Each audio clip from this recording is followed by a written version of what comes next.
Today is Tuesday, October 5th, 2021. Welcome into Dirt Tracker Daily. I'm Justin Fiedler. Coming up, we hit on the big points from the dirt racing weekend that was, plus talk about Super Dirt Week opening up and a bunch more. Before we get going, if you'd like a free and easy way to support what I'm doing, you can subscribe and follow the show and leave me a review on Apple Podcasts or wherever you watch or listen. You can also follow at Dirt Tracker on Twitter, Instagram, Facebook, and TikTok. And DirtTracker.com is home to a bunch of cool dirt racing content. Now let's get going. Apologies for there not being a Monday edition of The Daily Show. I was hopeful on Sunday that we'd get the Cup race in at Talladega, but the rainout certainly spoiled my plans. And with the early start yesterday, I thought maybe we could get something done when I got home, but again, the rain ended that too. I got home just a little bit too late. So here we are back on a Tuesday to talk about everything dirt racing from the weekend. Normally on the Monday shows, I kind of try and run you through most of the big stuff that happened through the weekend and provide some context and insight without kind of going too recappy and just talking about what happened lap by lap. Since we are yet another day removed from the weekend on this Tuesday, I'm going to do even less of that today. Instead, I'm just kind of hit on some of the bigger points and where things stand as of this Tuesday. The biggest race of the weekend was definitely the National Open for the World of Outlaws at Williams Grove. After Kyle Larson's dominating win on Friday night, the possible Triple Crown was in play on Saturday night, but in the end, we didn't get to see Young Money capture the Kings Royal, Knoxville Nationals, and National Open all in one season. Instead, it was Carson Macedo bagging the biggest win of his career and taking home the $75,000. The big difference for Larson was his heat race from Friday night to Saturday. A 7th to 2nd run on Friday put him in the dash, whereas Saturday he could only manage a 7th to 4th run. With as tough as it is to pass at the Grove, winning from 13th on the grid was going to be a tall task. He eventually finished 8th on the night. As for Macedo, he started 6th and just hung around in the top 5 all race long. Early leader Brent Marks spinning out certainly helped his cause, as did the lap traffic. He led the final 5 laps en route to the win, topping Logan Schuchart and Sheldon Haudenschild. After winning just a single race in 2020, Macedo now has 10 Outlaw wins in 2021. 2020 was a season with dramatically less races than is normal thanks to COVID, but we had no double-digit winners last year. This season we have 3 in Brad Sweet, David Gravel, and Macedo, and we could potentially have 4 if Haudenschild could bag 2 more wins. He's currently sitting on 8 right now. I said back on Friday that I thought Macedo could get it done for the big money, and he certainly did. Philip Dietz had that car definitely tuned up for the win. As for the Outlaw points battle, this was probably the last weekend for David Gravel to really make a big charge for the championship, especially with Sweet's historical lack of performance at the Grove.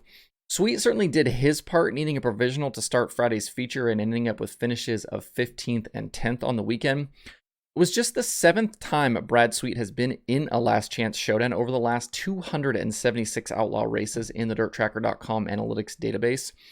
Sweet's last LCS appearance was at Knoxville back in June, and I believe the last time he needed a provisional was at Lake Ozark on May 29th of 2020. Definitely been a long time since you've seen that from Brad Sweet. Unfortunately for Gravel, though, mechanical issues on Friday night left him with a 25th place finish, and his 5th place result on Saturday didn't make up for the points lost the night before. So what was 120 points before the Grove is now 128 with just 7 features left. That's 64 positions between the two, or a little more than 9 positions per race. The National Open may have been the final nail for Sweet and the KKR 49 this season. If you're a Posse fan, it wasn't a terrible weekend, but it wasn't a great weekend either. Anthony McCreadie was the only driver to finish top 5 both nights with 2 4th-place finishes.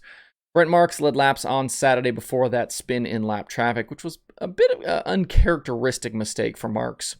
Lance DeWeese also had 2 top 10s, but was never really a factor. The Outlaws are sticking around Pennsylvania this week with Port Royal on tap both Friday and Saturday. In the battle for the Lucas Oil Late Model Dirt Series Championship, Tim McCreadie took 2 more big steps towards his first series title over the weekend with the Friday night win at Raceway 7 in Ohio, followed by a 3rd place finish on Saturday in the Pittsburgher 100. With just 4 features left in 2021, McCreadie's lead over Hudson O'Neal has grown to a very comfortable 400 points. About 6 points per position on average through the field, McCreadie and O'Neal are separated by nearly 67 spots. We're basically at the point here with Lucas that all McCreadie needs to do is show up over the final weeks to take down this title. For O'Neal, though, he's taken a huge leap this season to become one of the contenders in dirt late model racing. Several big wins through the year and fighting down the stretch for this championship shows that the future is bright for the young Indiana driver. His Saturday night run at the Pittsburgher may have been one of his most impressive drives of the year. After finishing 5th in his heat, he won the B-main to transfer into the feature. He then drove from 17th to the win, leading the final 8 laps and stealing the victory from a rejuvenated Earl Pearson Jr. It was O'Neal's 6th Lucas win of 2021, and only Tyler Erb has more on the season. Speaking of EPJ, he's been a different driver since partnering up with Jason Papich.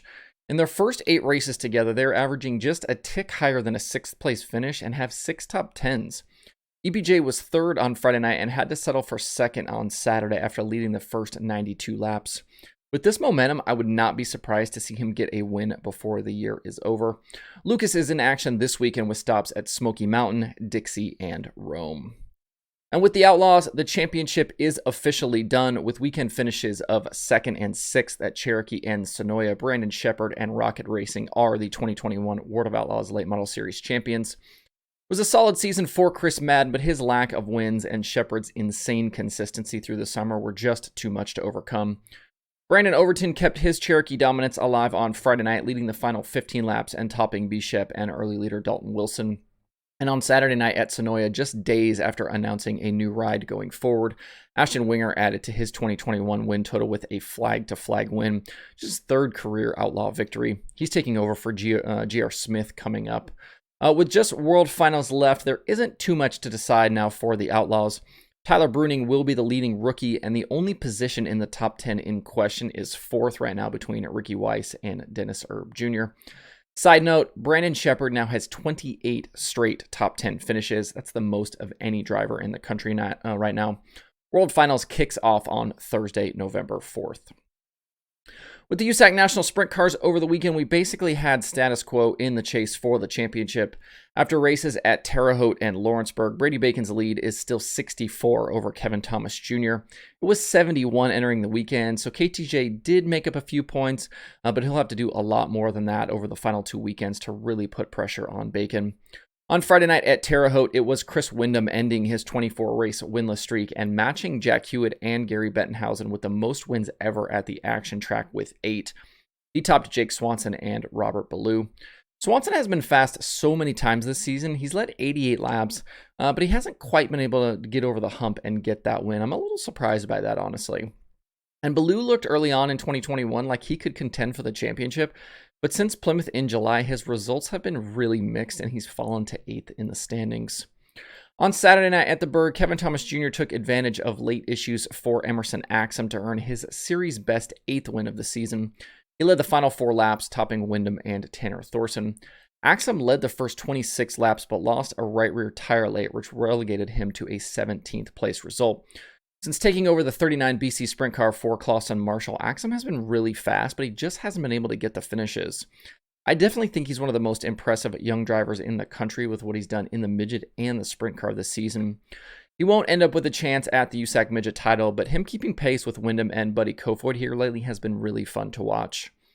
The sprint cars go quiet for the rest of October, and they will close out their 2021 season with weekends at Paris Auto Speedway and Arizona Speedway in November.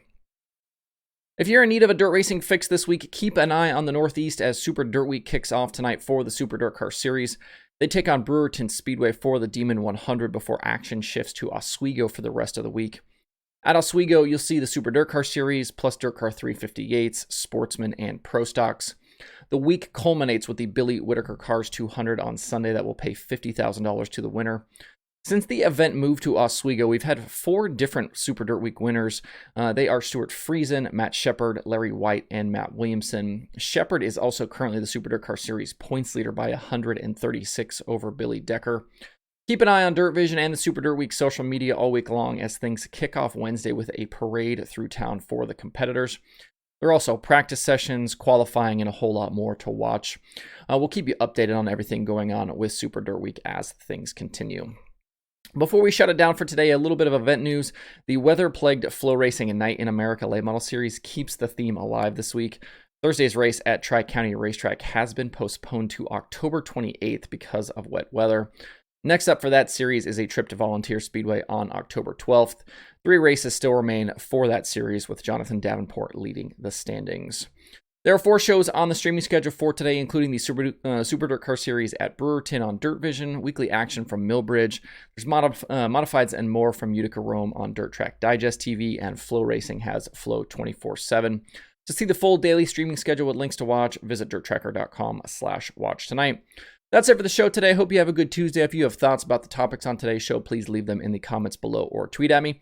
Thanks everybody for tuning in. We'll see you tomorrow for more Dirt Tracker Daily.